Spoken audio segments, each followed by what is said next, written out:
말씀은 창세기 6장 5절부터 8절까지 말씀입니다. 창세기 6장 5절부터 8절까지 제가 봉독하겠습니다. 여호와께서 사람의 죄악이 세상에 가득함과 그의 마음으로 생각하는 모든 계획이 항상 악할 뿐임을 보시고 땅 위에 사람 지으셨음을 한탄하사 마음에 근심하시고 이르시되 내가 창조한 사람을 내가 지면에서 쓸어버리되 사람으로부터 가축과 기는 것과 공중의 새까지 그러하리니 이는 내가 그것들을 지었음을 한탄함이니라 하시니라. 그러나 노아는 여호와께 은혜를 입었더라. 아멘. 노아에 대해서 창세기 5장 29절은 이렇게 소개합니다. 여호와께서 땅을 저주하심으로 수고롭게 일하는 무리를 이 아들이 안위하리라. 여기서 안위라는 단어는 한숨 쉬다라는 기본 의미에 동정하다, 위로하다, 그리고 후회하다라는 뜻이 덧붙여져 있습니다. 특히 이 단어에는 요나서에서 여호와께서 뜻을 돌이키사라며 니느웨 성을 멸망시키려던 마음을 바꾸셨던 것처럼 하나님이 자신의 뜻을 우리를 위해 변경하셨다는 의미를 포함하고 있습니다. 그래서 시편 106편 45절에서는 세번역으로 읽겠습니다. 그들을 위하여 그들과 맺으신 언약을 기억하셨으며 주님의 그 크신 사랑으로 뜻을 돌이키시어라고 표현하고 있습니다. 여러분, 안위라는 말에는 우리를 향한 하나님의 용서하심이 있습니다. 그리고 하나님의 용서는 우리를 위해 하나님의 뜻, 그 자신의 뜻을 포기하신 결과였죠. 그래서 하나님은 우리에게도 우리의 뜻을 포기하고 하나님의 뜻에 따라주기를 요청하시고 계신 것입니다. 여기에는 우리를 향한 하나님의 사랑을 우리가 알아주기를 바라시는 하나님의 마음도 깔려 있습니다. 오늘 노아 이야기를 통해서 하나님이 우리를 향해 어떻게 용서를 이루어 가시는지를 볼 수 있기를 바랍니다. 노아에 대한 이야기는 하나님의 마음을 외면하고 자기들이 하고 싶은 대로 살았던 우리를 향한 하나님의 진노하심으로 시작되죠. 하지만 여기에는 우리를 사랑하셔서 피할 길을 열어가시는 하나님의 모습을 보여주고 있습니다. 그리고 노아가 만든 방주는 우리를 향한 하나님의 사랑하심의 결정체였습니다. 노아가 만든 이 방주의 크기는 어느 정도 될까를 생각해 보면 15절을 보시면 이렇게 되어 있습니다. 네가 만들 방주는 이러하니 그 길이는 300규빗, 너비는 50규빗, 높이는 30규빗이라. 여기서 규빗이라고 하는 단어는 고대에서 사용하던 길이 단위를 말합니다. 한 규빗은 우리가 팔을 뻗었을 때 팔꿈치 가운데서 팔꿈치에서부터 이 가운데 손가락 끝까지의 이 길이를 말합니다. 곧 한 규빗은 대략 46cm 또는 48cm, 물론 키에 따라서 좀 차이가 나겠지만 그냥 일반적으로 그냥 46cm 정도로 볼 수 있습니다. 이것을 바탕으로 해서 이 방주의 크기를 계산해 보면 길이가 138m, 너비가 23m, 높이가 13.8m 정도 됩니다. 그리고 무게는 약 4,300톤 정도라고 이 학자들은 추측을 합니다. 그리고 학자들은 이 방주 안에 땅 위의 짐승으로는 2,000여 종, 그리고 새는 한 6,500여 종이 들어갔을 것으로 추측하기도 하죠. 자, 어쨌든 성경은 노아가 500세 이후에 셈과 함과 야벳을 낳았다고 증언합니다. 그리고 600세 되던 해에 홍수가 났음을 증언하죠.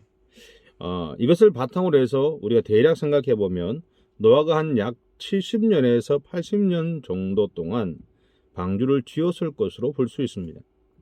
이 기간 동안에 산 정상에서 그것도 큰 배를 노 부부와 세 아들 부부가 짓고 있는 모습을 보면서 사람들은 미쳤다고 아마 생각했을 겁니다. 창세기 6장 1절부터 3절은 하나님이 노아에게 이러한 명령을 하신 이유를 밝히고 있죠. 그것은 사람들의 삶에서 하나님의 법이 사라졌고 그들이 하나님의 다스리심을 거부했기 때문이라는 겁니다. 이러한 결과로 하나님은 3절에서 이렇게 선언하셨습니다. 창세기 6장 3절입니다.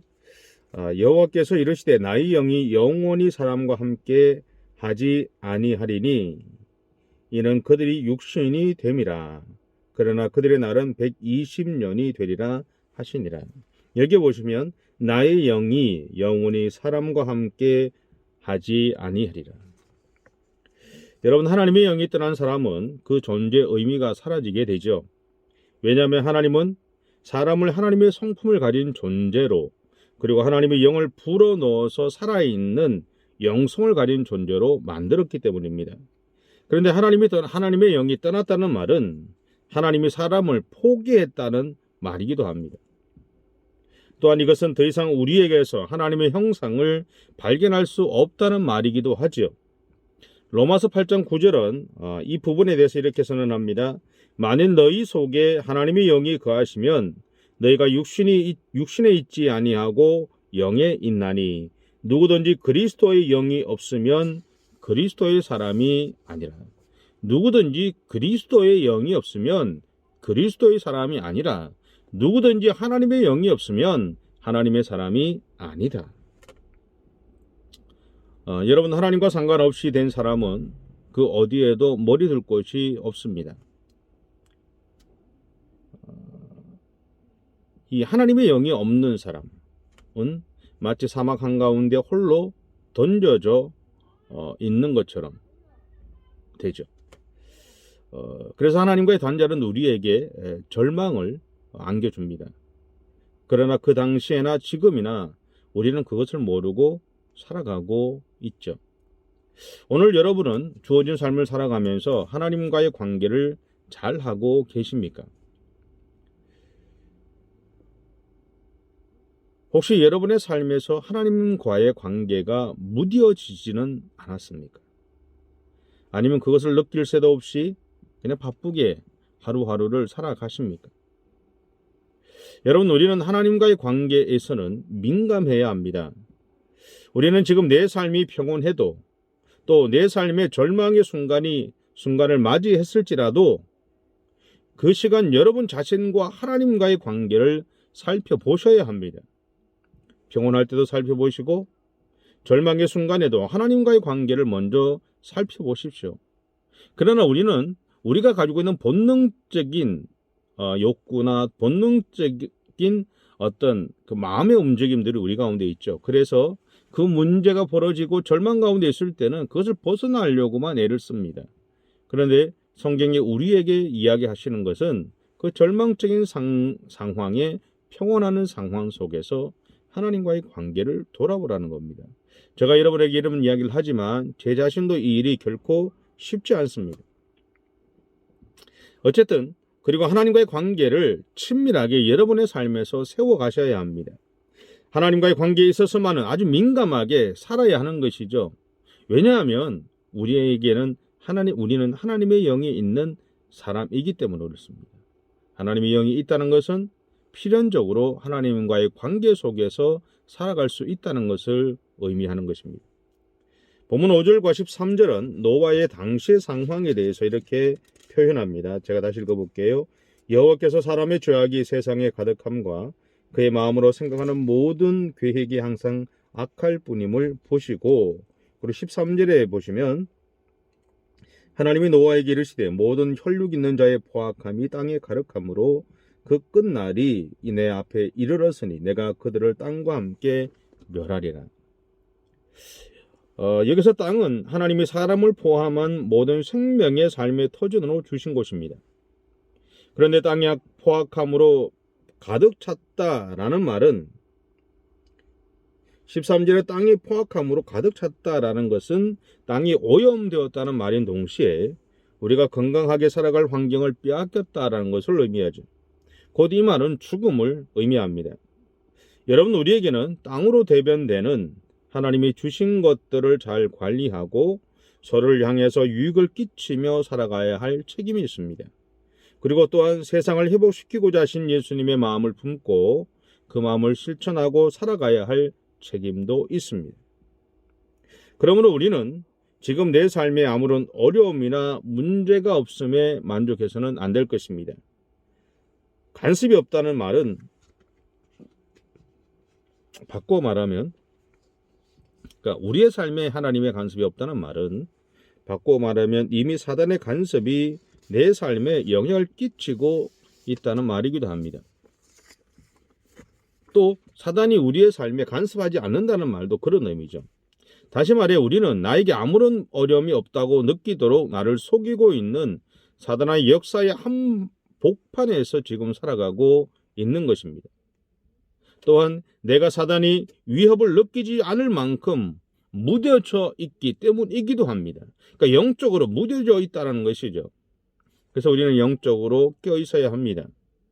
여러분의 매일의 삶의 현장에서 성령의 만지심을 구하고 살아가야 합니다.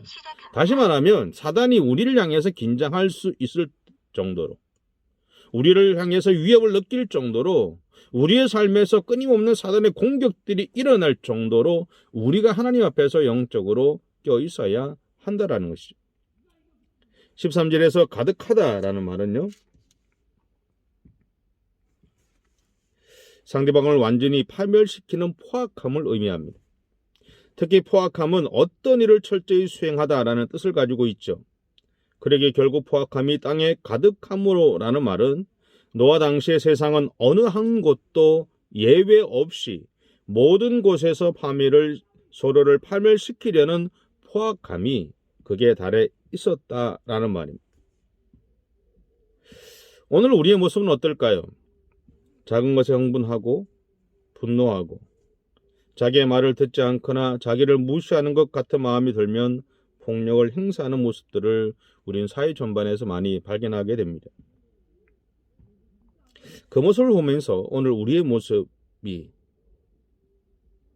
오늘 본문에서 얘기하듯이, 오늘 성경에서 얘기하듯이 포악함이 땅에 가득하였던 노아 시대와 다르지 않다는 생각이 드는 것은 저만의 생각일까요? 그런데 하나님은 바로 이러한 세상을 회복시키시기 위해 방주를 만들게 하셨습니다. 9절은 노아에 대해서 이렇게 평가하고 있습니다. 노아는 의인이요 당대의 완전한 자라. 그는 하나님과 동행하였습니다. 노아가 어떻게 해서 그 당대의 완전한 의인이라는 평가를 받았는지에 대해서는 알 수가 없습니다. 하지만 분명한 것은 노아가 하나님과 동행하는 삶을 살았다는 것입니다. 그리고 노아가 하나님에게 순종했다는 것이죠. 그래서 세상을 회복시키시려는 하나님의 계획을 노아를 통해서 시작되었습니다. 그리고 노아의 순종을 통해서 실행되어졌습니다. 그 결과 하나님의 계획은 완성될 수 있었던 겁니다. 잠언서 16장 9절은 사람이 마음으로 자기의 길을 계획할지라도 그의 걸음을 인도하시는 이는 여호와이시니라 라고 선언하고 있습니다. 이 말씀을 공동 번역에서는 이렇게 번역합니다. 사람은 속으로 제 할 일을 계획해도 그것을 하나하나 이루시는 분은 야훼시다. 이것은 우리가 하나님의 손에 붙잡혀서 하나님의 일을 행하면 하나님은 그 일을 완성하신다라는 것이죠. 우리가 하나님의 손에 붙잡혀 있다면, 우리가 아무리 때로는 우리가 모를 정도로 하나님의 손에 붙잡혀 있는지도 모르고 살아가지만 우리가 계획하는 모든 일들이 결국은 하나님이 이루어 가시는 일이다라는 것입니다. 여러분, 이것은 노아 가족에게도 이루어졌습니다. 노아의 가족은 노아가 했던 일에 동참하죠. 곧 노아의 가족은 하나님이 노아에게 하신 명령을 자신들을 향한 하나님의 부르심으로 받아들였던 것입니다. 그래서 노아와 함께 방주를 만드는 일을 했습니다. 이것은 노아의 사역을 자신들의 사역으로 받아들이는 행동이었습니다. 여러분, 함께 한다는 것은 바로 이런 것입니다. 또한 이것은 교회 공동체에 속해 있는 우리가 교회를 향한 하나님의 명령을 우리의 사명으로 받아들여 동참하는 것과 같습니다. 이것이 교회가 가진 공동체성이죠. 그리고 교회 공동체가 가진 믿음의 여정에 동참하는 것이기도 합니다. 분명한 것은 하나님은 노아에게 방주를 만들게 하시면서 세상을 향해 하나님의 마음을 세상이 볼 수 있기를 원하셨습니다. 하지만 세상은 그 마음 보기를 거절하지요. 그 결과가 바로 홍수였습니다. 그럼에도 오늘 노아를 통해 하나님이 우리에게 밝히시는 것은 하나님은 우리를 살리시기를 원하신다는 것입니다. 그 이유는 하나님이 우리를 사랑하시기 때문이죠. 그래서 하나님은 예수님을 우리에게 보내셨습니다. 그리고 오늘 나를 위한 대속죄물로 십자가에서 죽이셨던 겁니다. 그리고 예수님의 부활하심으로 우리를 향한 하나님의 사랑은 구원이라는 이름으로 완성되어졌습니다.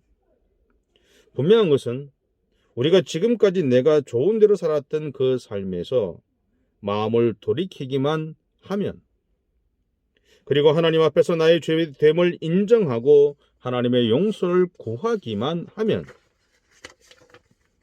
하나님은 아무리 악함이 창군한 세상이라도, 그리고 끊임없이 하나님을 외면하며 살아가고 있는 우리를 위해서 하나님 자신의 뜻을 돌이켜 주신다는 것입니다. 이것이 오늘 노아를 통해서 하나님이 우리에게 들려주시는 이야기입니다. 여러분, 우리가 살아가는 현재의 삶의 모습들은 노아 시대와 별 다르지 않습니다. 오늘 시대를 살아가는 우리들에게, 그래서 하나님은 노아 시대와 같이 다르지 않은 이 시대 속에서 하나님은 오늘 우리를 부르셔서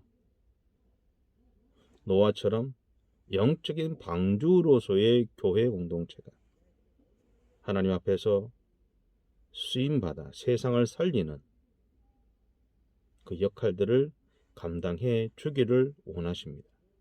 그리고 오늘 우리 개인이 우리의 삶의 현장에서 그렇게 살아가 주기를 원하시는 겁니다.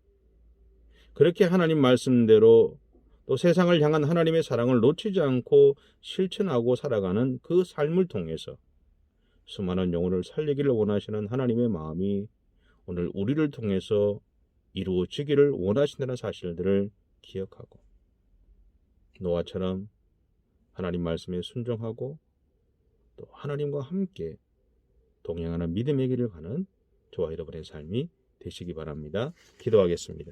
사랑의 주님, 감사합니다.